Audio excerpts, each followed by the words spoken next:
Lecture matter কোনো রকম coaching ছাড়াই হাইকোর্ট পারমিশন পরীক্ষায় একবারে পাস। লেকচার ম্যাটার কোনো রকম কোচিং ছাড়াই হাইকোর্ট পারমিশন পরীক্ষায় একবারে পাস। প্রিয় বিজ্ঞ আইনজীবী বন্ধুগণ, আপনারা ইচ্ছা করলে কোনো রকম কোচিং ছাড়াই হাইকোর্ট পারমিশন পরীক্ষায় একবারে পাস করতে পারেন। আমি হাইকোর্ট পারমিশন পরীক্ষায় কোনো কোচিং করি নাই, আমি একবারই পাস করছি। এরকম বহু আইনজীবী আছে, তারা একদিনের জন্য কোচিং করে নাই, তারা একবারে হাইকোর্ট পারমিশন পরীক্ষায় পাস করছে। আপনারা বাজারের দুটি গাইড কিনুন, একটা হলো শামীম সর্দার স্যারের গাইডটা, আর একটা হলো শেখ মোহাম্মদ আজাদ স্যারের পুরান গাইডটা।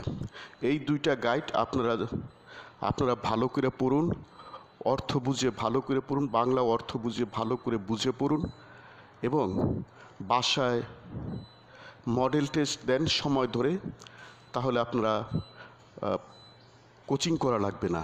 আসলে আপনারা হাইকোর্ট পারমিশন পরীক্ষায় মিনিমাম প্রতিদিন যে বাসায় একটু পড়া দরকার সেটা আপনারা পড়েন না। আপনাদের অনেক সময় আছে, শত ব্যস্ততার মধ্যেও অনেক সময় করা যায়, কিন্তু আপনারা সেই সময়টা করেন না। আপনাদের জীবনের সর্বোচ্চ প্রফেশনাল ডিগ্রি, এই ডিগ্রি থেকে আপনারা ভবিষ্যতে অনেক কিছু অর্জন করতে পারেন, যেটা আপনাদের কল্পনার মধ্যেও নেই। আপনারা অর্জন করতে পারেন, কিন্তু আপনারা সেই হিসেবে যে সময় দেওয়া দরকার হাইকোর্ট পারমিশন পরীক্ষায় পাশ করার জন্য, বাসায় বিশেষ করে স্টাডি করার জন্য, মডেল টেস্ট দেওয়ার জন্য সময় ধরে, কিন্তু সেটা আপনারা দেন না, যার ফলে আপনারা কোচিং নির্ভর হয়ে পড়েন এবং আপনারা কোচিংয়ের উপর পুরোপুরি নির্ভর হয়ে পড়েন। আপনারা তো নিজেদের শিক্ষক নিজেরা হতে পারেন। আপনারা একটা প্রশ্ন নিয়ে সময় অনুযায়ী আপনারা বাসায় মডেল টেস্ট দেন এবং ওই মডেল টেস্টের খাতাটা আপনারাই দেখুন নিরপেক্ষভাবে। আপনারা তো নিজেদের শিক্ষক নিজেরাই হতে পারেন, অন্য শিক্ষকের তো কোনো প্রয়োজন নেই, কিন্তু সেটা আপনারা করেন না। কোচিংয়ে যে সময়টা ব্যয় হয়, এই সময়টা যদি আপনারা বাসায় দেন তাহলে আপনাদের কোচিংয়ের প্রয়োজন নাই। আর এছাড়া আপনারা হাইকোর্ট পারমিশন পরীক্ষা দেওয়ার যখনই আপনাদের উপযুক্ত সময় হবে, ওই সময় আপনাদের হাইকোর্ট পারমিশন পরীক্ষার রেজিস্ট্রেশনটা করা দরকার। কিন্তু আপনারা অনেক দেরিতে রেজিস্ট্রেশন করেন, যার ফলে আপনাদের পড়তে মন চায় না। রেজিস্ট্রেশনটা আগে করলে হয় কি, আপনাদের পড়তে মন চাবে এবং আপনাদের প্রস্তুতিও ভালো হবে। আর আরেকটা বিষয়, যে পরীক্ষার পূর্ব রাত্রে আপনারা রাত জেগে পড়বেন না, এতে পরীক্ষা খারাপ হয়। পরীক্ষা ভালো হওয়ার জন্য মাথা শীতল থাকা দরকার, ঠান্ডা থাকা দরকার। মাথা গরম থাকলে পরীক্ষা ভালো হয় না। এই জন্য পরীক্ষার পূর্ব রাত্রে কখনো পড়বেন না। পরীক্ষার পূর্ব রাত্রে কমপক্ষে 12 ঘন্টা ঘুমিয়ে তারপরে পরীক্ষার হলে যাবেন। পরীক্ষার পূর্ব রাত্রে কমপক্ষে 12 ঘন্টা ঘুমিয়ে সুষম খাবার খেয়ে 12 ঘন্টা ঘুমিয়ে আপনারা পরীক্ষার হলে যাবেন। মাথা শীতল থাকবে এবং পরীক্ষা ভালো হবে। মাথা গরম থাকলে কখনোই পরীক্ষা ভালো হয় না। আর আপনারা বাসায় বেশি বেশি চর্চা করবেন। যে সমস্ত লয়াররা ফেল করে, এদের কাছ থেকে আমরা জেনেছি যে আমরা পরীক্ষায় বলে যে আমরা স্যার পরীক্ষায় ফুল অ্যান্সার করে আসতে পারিনি। আমরা উত্তর জানি, অথচ পরীক্ষা আমরা ফুল অ্যান্সার করতে পারিনি। এর মূল কারণ হলো যে বাসায় প্র্যাকটিসের অভাব। প্রচুর প্র্যাকটিস করতে হবে লেখার। একটা বড় প্রশ্ন 35 মিনিট এবং ছোট প্রশ্ন 10 মিনিট, এই 45 মিনিট সময় ধরে আপনারা লিখবেন। বাসায় প্রচুর নিজে লিখবেন আর নিজেই খাতা দেখবেন নিরপেক্ষভাবে, তাহলে আপনাদের কোনো কোচিং করা লাগবে না। আর আপনারা আগেই যখনই আপনারা হাইকোর্ট পারমিশন পরীক্ষার উপযুক্ত হন, তখনই হাইকোর্ট পারমিশন পরীক্ষার রেজিস্ট্রেশন করবেন এবং প্রতিদিন 2 ঘন্টা করে পড়বেন। প্রতিদিন 2 ঘন্টা করে বাংলা অর্থসহ বুঝবেন। বিশেষ করে যারা ইংলিশে কাঁচা, এটা সত্য, আমাদের দেশের বেশিরভাগ লয়াররাই ইংলিশে কাঁচা, এটা সত্য। সেক্ষেত্রে আপনারা বেশি বেশি করে ব্রিফটা পড়বেন, বাংলা অর্থসহ, শব্দার্থসহ। তাহলে আপনারা ব্রিফটা ভালো করে বুঝলে আপনারা ড্রাফটটাও আপনাদের সঠিক হবে। আর প্রশ্ন যদি আপনারা ভালো করে না বুঝেন, তাহলে উল্টাপাল্টা উত্তর দিয়ে আসবেন, তখন আর আপনারা নাম্বার পাবেন না। সেক্ষেত্রে বিশেষ করে যারা ইংলিশে কাঁচা, তারা এইরকমও করতে পারেন। পড়ালেখা হলো একটা উট খাওয়ার মতো একটা বিষয়। একটা উট কি একবারে খাওয়া যায়? যত টুকরা টুকরা করবেন তত উটটা আমরা খেতে পারবো, তাই না? ঠিক পড়ালেখাটাও এরকম। একটা ব্রিফ তো অনেক কঠিন যারা ইংলিশ বুঝেন না। সেক্ষেত্রে আপনারা একটা সেন্টেন্স ভালো করে বুঝেন, তারপরে তার সেন্টেন্স ভালো করে বুঝেন, এরপরে পরের সেন্টেন্স ভালো করে বুঝেন।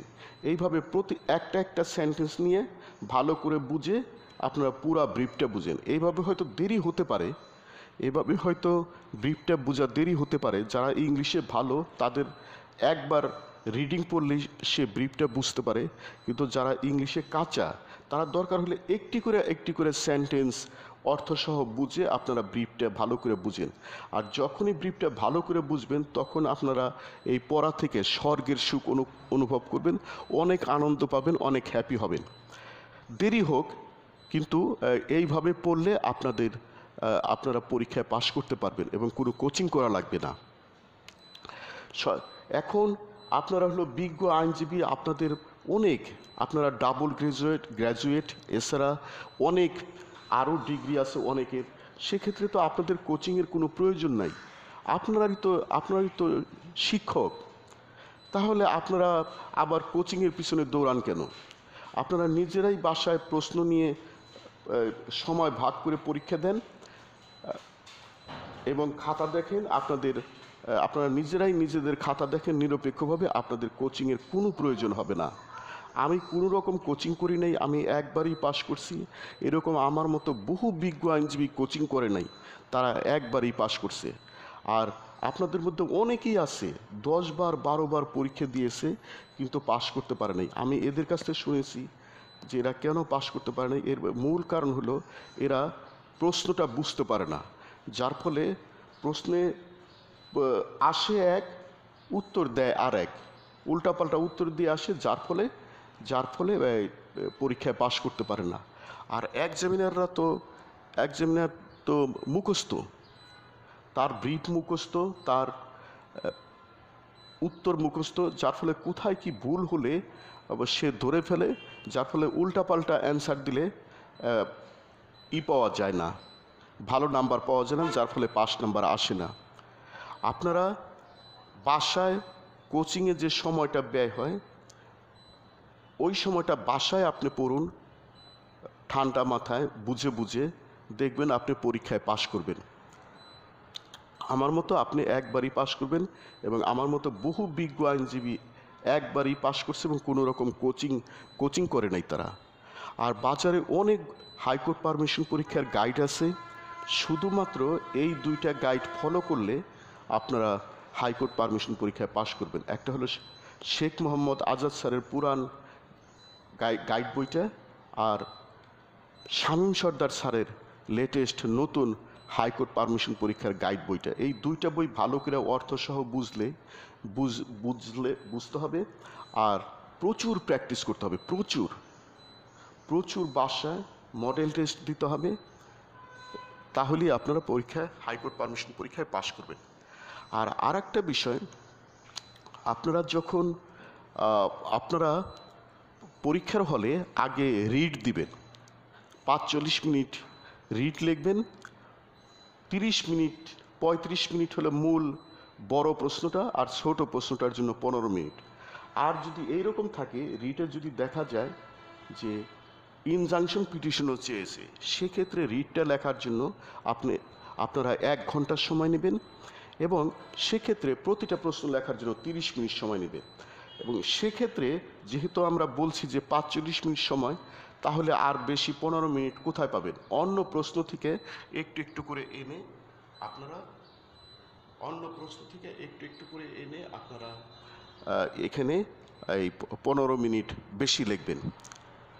আর যে ক্ষেত্রে একটা বড় প্রশ্ন এবং ছোট প্রশ্ন থাকে, সেক্ষেত্রে আপনারা 35 মিনিট রিডটা লিখবেন, বড় রিডটা লিখবেন, আর ছোট প্রশ্নটা 15 মিনিট লিখবেন। আর প্রশ্ন বোঝার জন্য এই 6টা প্রশ্ন বাংলা অর্থ দ্রুত বোঝার জন্য আপনার সর্বোচ্চ 30 মিনিট লিখবেন, অর্থাৎ একটা প্রশ্ন বোঝার জন্য 5 মিনিট সময় নেবেন, 30 মিনিট রাখবেন প্রশ্ন বোঝার জন্য, এর বেশি না কখনোই। এরপরে আপনারা ক্রিমিনাল সাইটটা দিবেন। ক্রিমিনাল সাইট ওই একই অবস্থা, যদি ক্রিমিনাল আপিল দিতে বলে এবং একটা ছোট প্রশ্ন দিতে বলে, সেক্ষেত্রেও 45 মিনিট, 35 মিনিট বড় প্রশ্নটা, ছোট প্রশ্নটা 10 মিনিট। আর দুটা প্রশ্নই যদি বড় হয়, সেক্ষেত্রে আমি বারবার বলতেছি, আপনারা ওই প্রশ্নটা লেখার জন্য 1 ঘন্টা সময় নেবেন, তখন প্রতিটা প্রশ্নের জন্য 30 মিনিট করে সময় নেবেন। আর 15 মিনিট যে বেশি সময় নিলেন, এটা অন্যান্য প্রশ্ন থেকে আপনারা একটু একটু করে সময় এখানে আনবেন। আর যদি একটা বড় প্রশ্ন একটা ছোট প্রশ্ন লিখতে বলে একটা প্রশ্নের ভিতরেই, সেক্ষেত্রে আপনারা 35 মিনিট বড় প্রশ্নটা আর ছোট প্রশ্নটা 10 মিনিট, এইভাবে 45 মিনিট সময় নেবেন। লাস্টে আপনারা গ্রুপ এ সিভিল সাইটটা দিবেন।